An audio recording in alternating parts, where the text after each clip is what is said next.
Bonjour, tout élève de terminale peut retrouver seul les propriétés de l'exponentielle.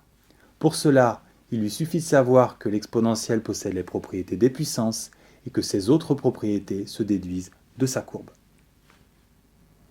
L'exponentielle peut s'écrire de deux façons différentes, exp de x ou e puissance x, ce qui nous rappelle tout de suite que l'exponentielle possède les propriétés des puissances.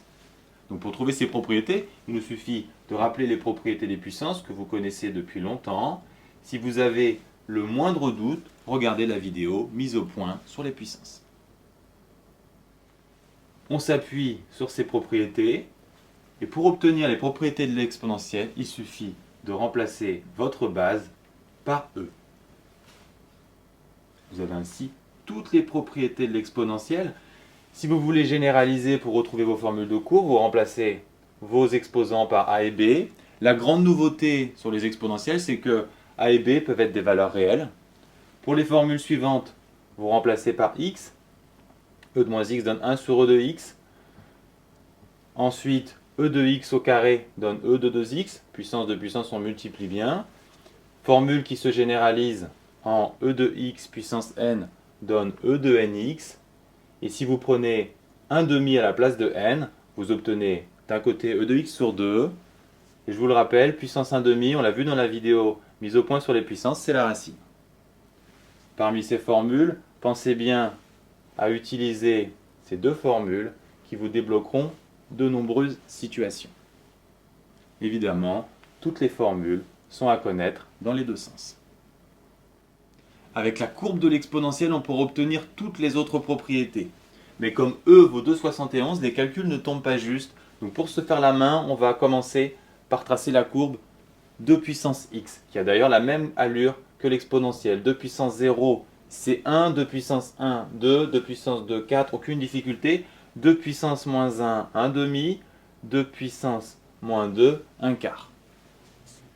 Pour l'exponentielle, même principe, sauf que les calculs tombent moins justes. Bon, E de 0, 1, pas de problème. E de 1, à peu près 2,7. E de 2, environ 7.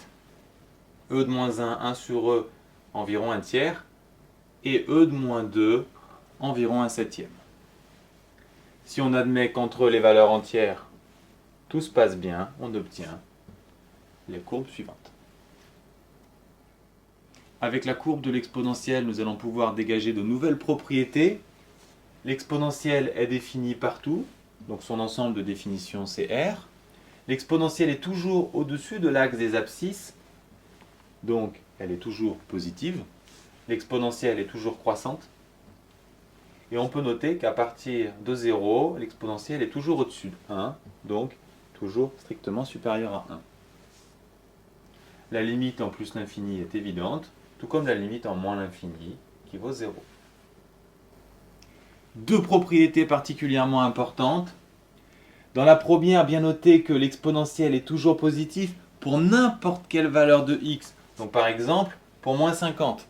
Logiquement, e de moins x sera aussi toujours positif et plus généralement, l'exponentielle de n'importe quelle expression sera toujours positive, ce qui sera indispensable pour les études de signes.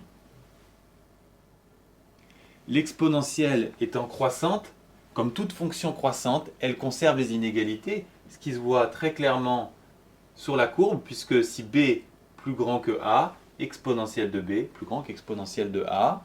Ainsi, si on applique l'exponentielle à gauche ou à droite, les inégalités sont conservées. On peut également enlever les exponentielles à gauche et à droite. Ceci est également valable pour les équations. Avec la courbe qu'on vient de tracer, on peut s'intéresser en différents points à la hauteur et à la pente de la tangente. Par exemple, pour un point de hauteur 1, donc à l'origine du repère, si on trace la tangente, on va mesurer expérimentalement que la pente fait environ 1. Si on s'intéresse à la hauteur 3, on va constater que la pente est environ égale à 3, et de même pour d'autres tests. En fait, sur la courbe exponentielle, hauteur et pente de la tangente sont partout égales. C'est une propriété fondamentale de l'exponentielle. La hauteur est associée à e de x, puisque c'est la courbe étudiée. La pente de la tangente, c'est la dérivée. Donc pour tout x, e de x est égal à sa propre dérivée. Autrement dit, la fonction exponentielle a sa propre dérivée. Pour vous en souvenir, pensez E comme égocentrique. Si vous avez vu le cours de dérivation des composés, vous pouvez directement en déduire cette formule qui vous servira d'ailleurs beaucoup plus dans les exercices.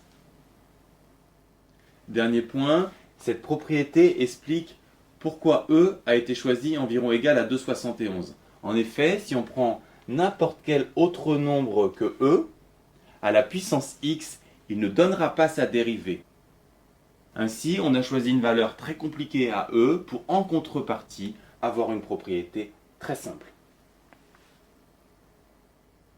Que retenir? Une première partie des propriétés découle directement des propriétés des puissances.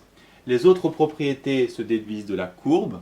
La plupart d'entre elles sont très simples à retrouver. Enfin, il faut savoir que l'exponentielle est sa propre dérivée et connaître ces deux formules de dérivation.